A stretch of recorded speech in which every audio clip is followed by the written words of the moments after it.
विमला जी ने अपने बेटे शिवम की शादी जबरदस्ती एक गांव की लड़की से करवा दी, जो शिवम को बिल्कुल भी पसंद नहीं थी। लेकिन अपनी माँ के आगे उसकी एक ना चली। शिवम तो पढ़ी लिखी नौकरी पेशा लड़की के ख्वाब देख रहा था, लेकिन उसकी पत्नी अनीता केवल 12वीं पास लड़की थी और यही बात शिवम को चुभती रहती। इसलिए उसका कोई भी दिन ऐसा नहीं जाता था जिस दिन वो अपनी पत्नी अनीता को ताने नहीं मारता। उसकी शादी को 1 महीना बीत चुका था। एक दिन उसने सुबह सुबह चिल्लाकर अनीता को आवाज़ लगाई तो अनीता दौड़कर आई। हाँ जी, आपने मुझे बुलाया, उसने धीरे से कहा।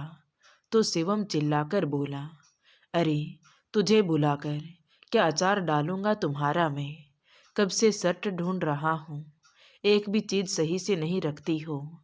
अनीता जल्दी से आगे बढ़ी और उसकी शर्ट ढूंढने लगी। पीछे से शिवम दांत पीसकर बोला, इस अनपढ़ को माँ ने मेरे पल्ले बांध दिया है। इससे अच्छी तो नौकरानी होती है, जो कम से कम पैसों के बदले घर के काम तो तरीके से कर देती है। इसको कुछ कह दो तो आंसू दिखाकर रोने लगती है। अनीता ने जल्दी से शर्ट निकाल कर उसको दे दी और फिर जल्दी से रसोई की तरफ चली गई, क्योंकि गैस पर सब्जी रखी हुई थी। रसोई में पहुंची तो देखा कि सासू माँ रसोई में खड़ी थी और बड़बड़ाए जा रही थी। शिवम सही कहता है कि मैंने तुझे घर में लाकर उसकी किस्मत फोड़ दी है। अरे गैस बंद करके नहीं जा सकती थी क्या? सारी सब्जी जला दी। पढ़ाई लिखाई से इतना भी नहीं सीखा क्या तुमने? बिल्कुल मूर्ख लगती है, जिसे घर संभालना ही नहीं आता। अरे 12वीं पास है और सब्जी तो अपने घर में भी बनाती होगी ना। ये सब सुनते सुनती अनीता की रुलाई फूट पड़ी। वो खड़ी खड़ी रो रही थी और सास बोलते जा रही थी। अनीता पूरे दिन घर के काम में लगी रहती, लेकिन इतना सब करने के बाद भी अभी तक किसी के दिल में जगह नहीं बना पाई थी। उसने बहुत कोशिश की, लेकिन नाकामयाब रही। जब से वो ससुराल आई थी, तब से सारा दिन उसका न जाने कहाँ चला जाता था। लेकिन फिर भी शिवम यही कहता कि सारा दिन करती क्या है। शाम को अनीता की ननद प्रियंका ने टीवी देखते हुए आवाज़ लगाकर कहा, भाभी मुझे पानी लाकर दो। तो अनीता ने किचन से ही कहा, दीदी मैं सब्जी बना रही हूँ, अगर बीच में आऊँगी तो मसाला जल जाएगा। इतना सुनते ही प्रियंका अपने भाई की तरफ देखकर बोली, देख लो भैया, एक गिलास पानी देने में भी तुम्हारी पत्नी की इज्जत जा रही है। अरे सब्जी बंद करके भी तो पानी दे सकती है ना।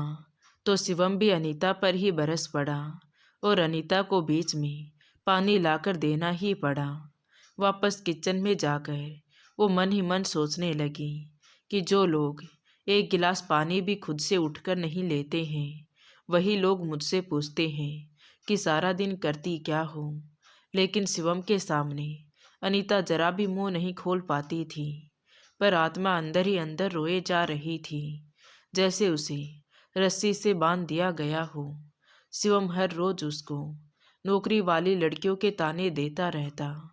उसके दिमाग में तो बस नौकरी वाली लड़की की छवि बसी हुई थी, जो कि अनीता से मैच नहीं करती थी, और इसी कारण वो हर वक्त उससे नाराज रहता और कभी कभी तो उस पर हाथ भी उठा देता था। अगले दिन घर में शिवम ने अपने कुछ दोस्तों को खाने पर बुलाया, तो उसकी बहन बोली, भैया ये क्या जाने अलग अलग तरह के व्यंजन बनाना, ऊपर से गांव की गवार है, पूरी सब्जी के अलावा कुछ बनाना नहीं जानती। कहीं आपके दोस्तों के सामने आपका अपमान ना हो जाए। आप तो एक काम करो, खाना बाहर से ही मंगवा लो। शिवम ने प्रियंका की बात मान ली और खाना बाहर से ऑर्डर कर दिया। तो शिवम की माँ विमला जी ने कहा, बहू मैं क्या तेरा अचार डालूंगी, जो खाना भी नहीं बना सकती। अरे अगर तुझे कुछ बनाना आता होता तो क्यों मेरा बेटा बाहर से खाना मंगवाता। देख, तेरे कारण कितना खर्चा हो रहा है। ऐसे सारी जिंदगी कैसे चलेगा। अब मुझे लग रहा है तुझे बहू बनाकर मैंने बहुत बड़ी गलती कर दी है। अनीता ये सुनकर अंदर ही अंदर टूटकर रह गई। उसने कहा, माँ जी, आप मुझे मौका तो दीजिए, मैं ये सब बनाने की पूरी कोशिश करूँगी। तभी शिवम भी वहाँ आ गया और बोला, माँ, अगर ये पढ़ी लिखी होती तो मैं घर में खाना बनाने वाली भी रख लेता, क्योंकि कम से कम वो पैसे तो लेकर आती। अनीता के दिल में ये बात बैठ गई थी कि नौकरी वाली लड़कियां ही ससुराल में सम्मान पाती हैं। उसके जैसी 12वीं पास लड़कियों की ससुराल में कोई इज्जत नहीं होती। उस दिन वो रसोई में जाकर फूट फूट कर रोई तो उसकी ननद प्रियंका बाहर से ही देखकर हंस रही थी। खैर, कुछ देर बाद सारा खाना बाहर से ही मंगवाया गया और शिवम के दोस्त भी आ गए। सभी लोग हंसकर बैठे बातें कर रहे थे कि तभी अनीता ने पकोड़े बना लिए। प्रियंका अंदर आई और बोली, अरे, तुम्हें कुछ अक्ल है कि नहीं? ये पकोड़े क्यों बना रही हो? तुम्हें तो चाय बनाने के लिए कहा था। तभी अनीता बोली, मैंने सोचा कि चाय के साथ पकोड़े भी दे दूं, क्या पता पसंद आए। तभी वहाँ पर शिवम आ गया और बोला, अपना दिमाग लगाने की कोई ज़रूरत नहीं है। ये तुम्हारी तरह गांव के देहाती लोग नहीं हैं जो पकोड़े खाएंगे। मैंने सैंडविच ऑर्डर कर दिए हैं। तभी शिवम का एक दोस्त रसोई तक आया और बाहर से ही बोला, भाई शिवम, तूने भाभी से भी नहीं मिलवाया। जब सब कुछ बाहर से मंगा रहा है तो भाभी को किस काम में लगाया हुआ है? तभी सर ढके अनीता पकोड़े तलती हुई शिवम के दोस्त की तरफ देखकर नमस्ते किया तो उसके दोस्त ने कहा, खुशबू तो बहुत अच्छी आ रही है भाभी जी, आप क्या बना रही हैं? तो अनीता ने धीरे से कहा, पकोड़े बना रही हूँ जी, खाकर बताना कैसे बने हैं। ये सुनते ही उसके दोस्त ने खुशी से कहा, अरे, मुझे तो पकोड़े बहुत पसंद हैं। सुनते ही मुंह में पानी आ गया। चल भाई शिवम, चाय के साथ गर्मा गर्म पकोड़े भी ले आओ, सब दोस्त मिलकर खाएंगे। इतना कहकर वो बाहर चला गया। शिवम इस बात को सुनकर अनीता के सामने झेप गया। फिर अपनी बहन प्रियंका की तरफ देखकर बोला, प्रियंका, ये चाय पकोड़े तुम लेकर आ जाना, कहीं ये गांव की गंवार अपना मुंह उठाकर न आ जाए। ये सुनकर प्रियंका अपनी भाभी की तरफ देखकर हंसने लगी। कुछ देर में चाय और पकोड़े लेकर वो शिवम के दोस्तों के सामने ले गई तो कुछ मिनटों में ही सब कुछ खत्म हो गया। शिवम के मंगवाए हुए सैंडविच को किसी ने छुआ तक नहीं, बल्कि सब अनीता के हाथ के पकोड़े की तारीफ करते रहे। शिवम के एक दोस्त ने तो यहाँ तक कह दिया कि शिवम, तेरी तो लॉटरी लग गई है, जिसकी बीवी इतना अच्छा खाना बनाने वाली हो उसके तो ऐसी ऐसे हमसे पूछे, हमारी बीवी रोटी तक नहीं बना सकती, सब्जी तो क्या खाक बनाएंगी। ये पकोड़े बिल्कुल बाजार जैसे लग रहे हैं। अनीता ने किचन के दरवाजे से ये सारी बातें सुनी तो आज उसे पहली बार अपने ऊपर थोड़ा भरोसा हुआ कि वो भी कुछ करना जानती है और बहुत कुछ कर सकती है। सबके मुंह से इतनी तारीफ सुनी तो विमला जी ने भी पकोड़े खाकर देखे। मुंह तो तारीफ करने को हुआ लेकिन कर नहीं पाई। पर पहली बार आज अनीता को खुशी मिली थी। सारा खाना एक तरफ और उसके पकोड़े एक तरफ है। तभी शिवम अनीता की इतनी तारीफ होते देखकर बोला, यार कुछ भी हो, नौकरी वाली पत्नी की बात ही कुछ और होती है। उसकी स्मार्टनेस का मुकाबला भला 12वीं पास लड़की कहाँ कर पाती है। ये सुनकर उसके तीनों दोस्त एक साथ बोले, शिवम, तू ये गलत कह रहा है। तमीज़ और संस्कार केवल पढ़ाई लिखाई से नहीं आते, वो परिवार से आते हैं। हमने तो भाभी की आवाज़ तक नहीं सुनी। अगर मेरी पत्नी होती तो यहाँ हम सबके बीच में बैठी होती। ये सुनकर शिवम उनके आगे कुछ नहीं बोल पाया। जैसे ही सब लोग चले गए तो उसने अनीता से कहा, पकोड़े बनाकर इतराने की ज़रूरत नहीं है। इन लोगों के घर पकोड़े नहीं बनते हैं, इसीलिए इतनी तारीफ कर रहे थे। उनके हाथ में तो महीने के अंत में मोटी तनख्वाह आती है और उस पैसे पर ये लोग ऐश करते हैं। तुम्हारे जैसी पत्नी इनको मिल जाती तो अक्ल आ जाती। शिवम की ऐसी बातों ने अनीता को फिर से एहसास कराया कि वो औरों से हर मामले में कितनी कम है। बेचारी मन ही मन दुखी होती रही और रोती रही। सोचने लगी कि इस स्थिति से निकलने के लिए आखिर ऐसा क्या करूं जिससे उसका पति उसकी तुलना करना बंद कर दे। अगले दिन अनीता रोज की तरह उठी और रोजमर्रा के काम निपटाने लगी। तभी सास का बना हुआ मुंह देखकर सोचने लगी कि अब मुझसे ऐसी कौन सी गलती हो गई जिसके कारण सास का मुंह फूला हुआ है। कुछ देर बाद शिवम ड्राइंग रूम में अपनी माँ के पास आकर बैठा तो विमला जी ने कहा, बेटा 2 दिन में तेरी चाची आ रही है। अब वो फिर से अपनी नौकरी वाली बहू का बखान करेगी तो उसके सामने मेरी तो गर्दन ही शर्म से झुक जाएगी।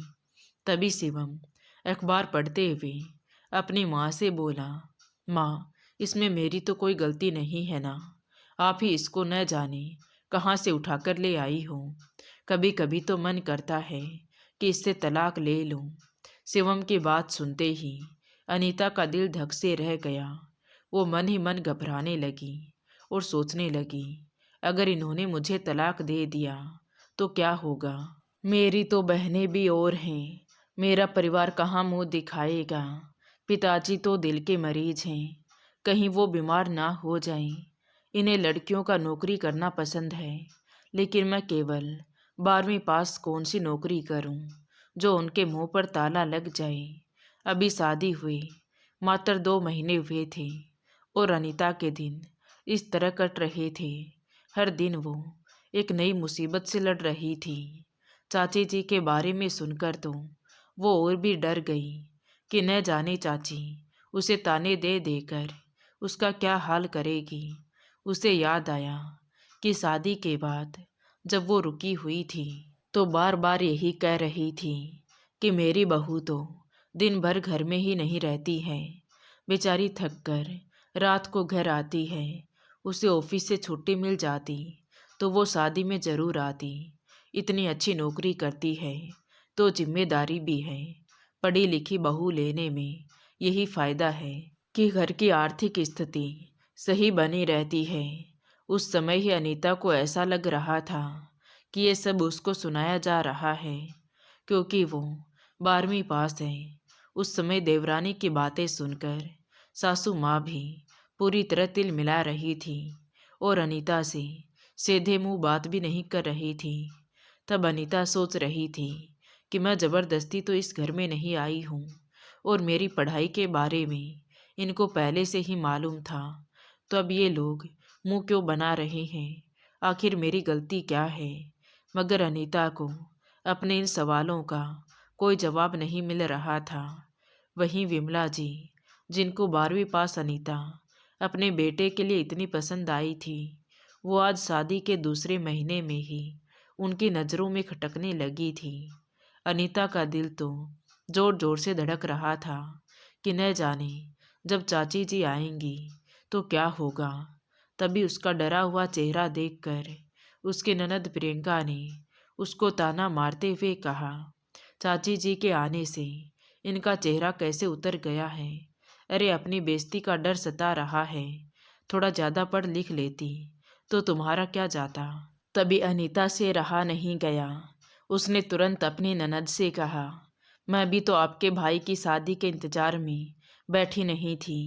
आप लोग मेरे यहाँ खुद रिश्ता लेकर आए थे तो 12वीं पास सुनकर तभी मना कर देते। ये सुनकर प्रियंका की आंखें फटी की फटी रह गईं। वो अपनी माँ विमला जी की तरफ देखकर बोली, माँ देख रही हो इस गवार के मुंह में जुबान आ गई है। आप तो कहती थी कि कम पढ़ी लिखी लड़कियां ज़्यादा नहीं बोलती हैं, मगर देखिए आज कैसे बेशर्मी से जवाब दे रही है। विमला जी को भी अनीता पर गुस्सा आया और वो दनाते हुए उसके पास आई और उसका हाथ मरोड़कर बोली, खबरदार, जो तूने मेरी देवरानी के सामने जुबान लड़ाई तो, अरे पढ़ी लिखी नहीं है तो अपने संस्कार ही दिखा देना, जिससे मेरी कुछ तो गर्दन ऊंची हो सके। अगर तूने उसके सामने जरा भी मुंह खोला ना तो उसके सामने ही घर से निकाल दूंगी। उसकी बहू पढ़ी लिखी है और उसके तौर तरीके देखेगी ना तो तेरे होश उड़ जाएंगे। उठने बैठने और पहनने का तरीका है उसमें। उसके सामने मुझे नीचा मत दिखा देना और अपना मुंह बंद रखना। दोनों सास ननद ने अनीता को धमका दिया, जिससे कि वो मुंह पर ताला लगा कर रहे। तभी कुछ देर बाद ही विमला जी की देवरानी कविता जी, जो एक दिन पहले ही आ गई, जिससे विमला जी चौंक गई और बोली, तुम तो कल आने वाली थी ना। तो कविता जी ने कहा, हाँ दीदी, लेकिन फिर सोचा एक दिन पहले ही चली जाती हूँ, ज़्यादा समय रहने के लिए मिल जाएगा। जब से आपके देवर गए हैं तब से तो मेरा घर में मन ही नहीं लगता है। बहू सारा दिन घर में नहीं रहती है और घर मुझे खाने को दौड़ता है। तो सोचा एक आध महीना आपके पास गांव में रह लेती हूँ। तभी एक महीने का नाम सुनकर विमला जी के माथे में बल पड़ गए, पर वो कुछ बोल नहीं पाई, क्योंकि कविता जी भी उस घर की आधी हकदार थी। तभी अनीता ट्रे में पानी रखकर और साथ में मीठा रखकर ले आई। तो विमला जी ने आंखें निकाल कर कहा, अरे ये मिठाई किस खुशी में रखकर लाई हो, नाश्ते के साथ दे देती, पानी के साथ भला मीठा कौन देता है। तो अनीता ने धीरे से कहा, मम्मी जी, वो क्या है ना, चाची जी हमारे क्षेत्र के आसपास की हैं, वहाँ पर मेहमान को खाली पानी नहीं दिया जाता, उसके साथ मीठा रखा जाता है। अनीता की ये बातें सुनकर चाची जी के चेहरे पर एक मुस्कान दौड़ गई और वो मुस्कुराकर बोली, बेटी, ये तो तेरे संस्कार हैं। यूँ तो मेरी बहू पढ़ी लिखी है और अच्छी भी है, लेकिन ये सब उसको पुराने जमाने की बातें लगती हैं। मैं तो उसे कह कहकर थक गई हूँ, मगर मानती ही नहीं है। चलो, हमें भी क्या करना है, हमारी जिंदगी भला कितने दिन की है। जो बहू को पसंद हो हम भी उसमें खुश हो जाते हैं। विमला जी कविता जी का मुंह देखते रह गई कि इसने ताना मारने की बजाय अनीता की तारीफ की। कविता जी यूं तो बार बार अपनी बहू की तारीफ कर रही थी, मगर इस बार अनीता को नीचा दिखाने जैसा कुछ नहीं लग रहा था। विमला जी बार बार कविता जी से यही कहती कि तुम्हारा क्या है, तुम्हारी तो कमाऊ बहू है और एक हमारी बहू है जो बस रोटी बनाकर खिलाती है और उसे कुछ नहीं आता।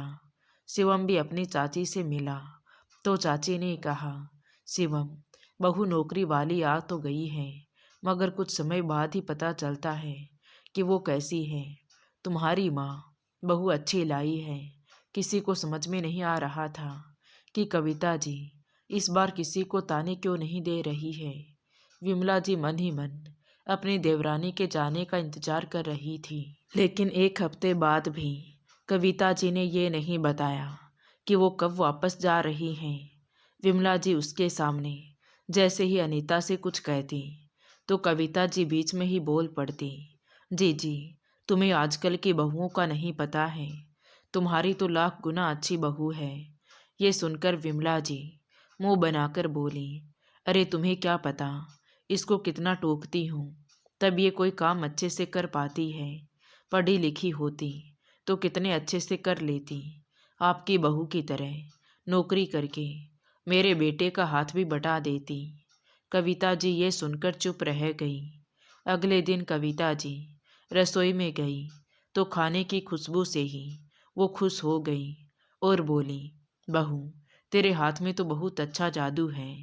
ये लोग खुश नसीब हैं जो इन्हें तेरे हाथ का गर्मा गर्म खाना तो मिल रहा है। ये सुनते ही अनीता का चेहरा उतर गया और उसने कहा, चाची जी, लेकिन यहाँ पर इन लोगों को पसंद नहीं आता है, इनको तो नौकरी वाली बहू ही पसंद है। आज चाची जी के सामने अनीता रो पड़ी वो अपने आंसुओं को रोक नहीं पाई। तभी रसोई में अनीता की ननद प्रियंका आ गई और उसने चाची को अनीता का सर प्यार से सहलाते हुए देख लिया।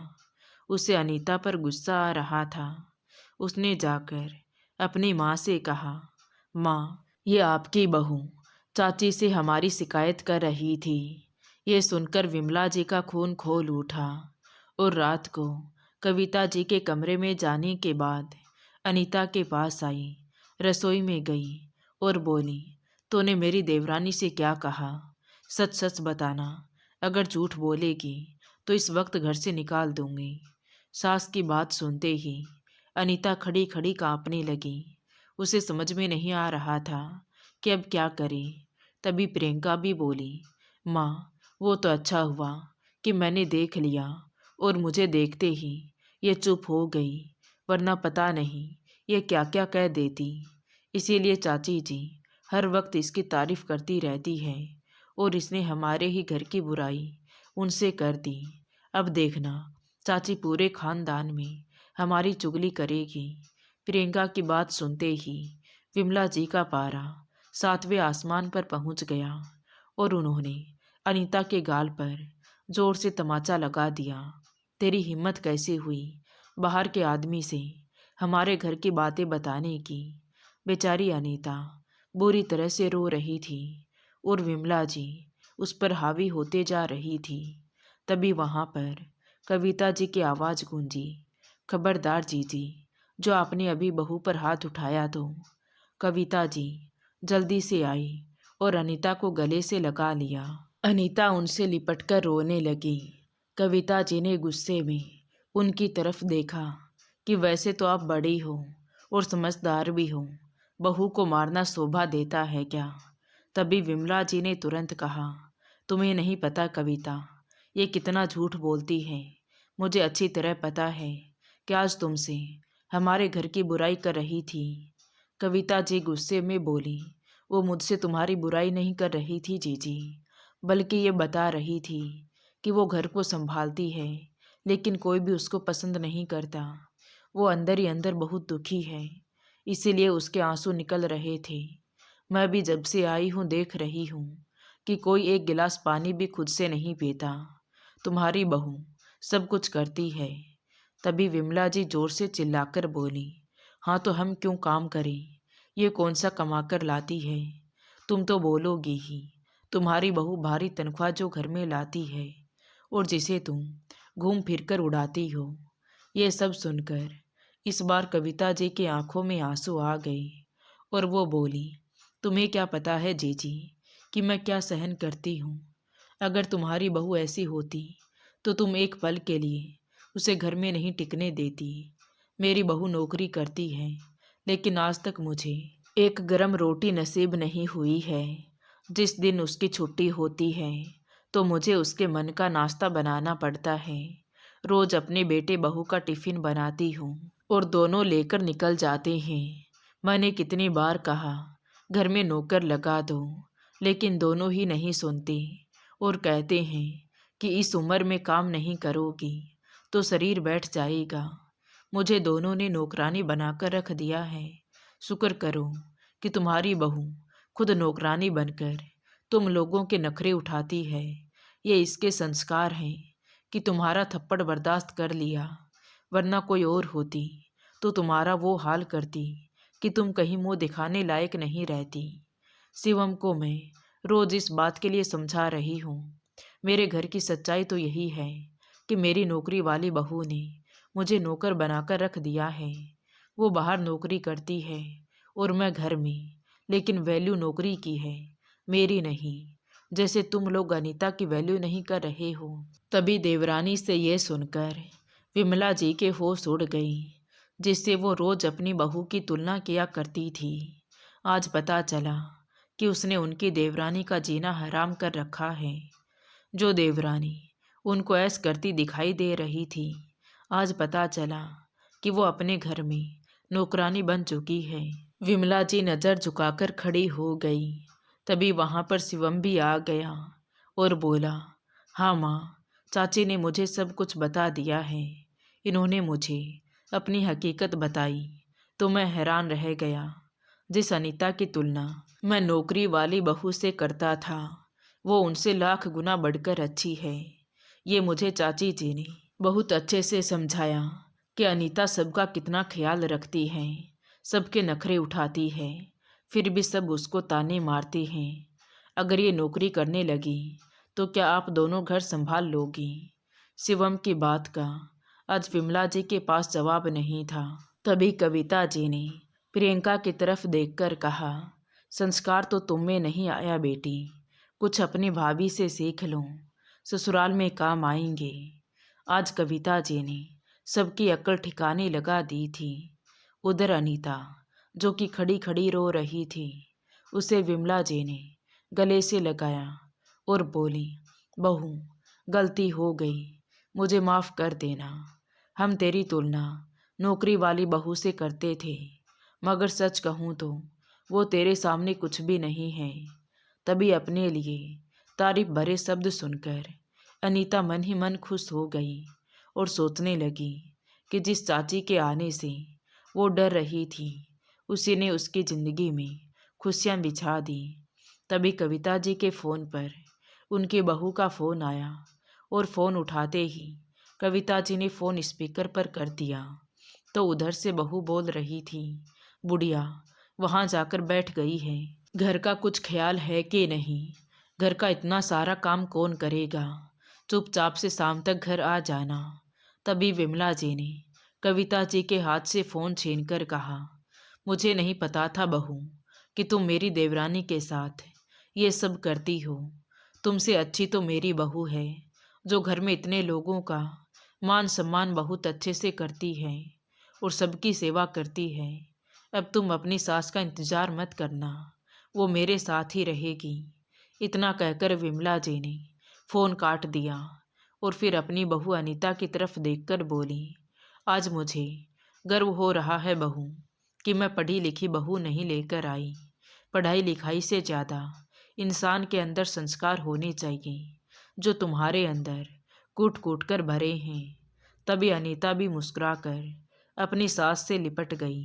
अब उसके लिए ज़िंदगी आसान हो गई थी। तो दोस्तों, आपको ये कहानी कैसी लगी कमेंट करके ज़रूर बताएं। कहानी अच्छी लगी हो तो प्लीज़ वीडियो को लाइक करें, शेयर करें और हमारे चैनल कहानी विद देवांशी को सब्सक्राइब ज़रूर करें। Thank you.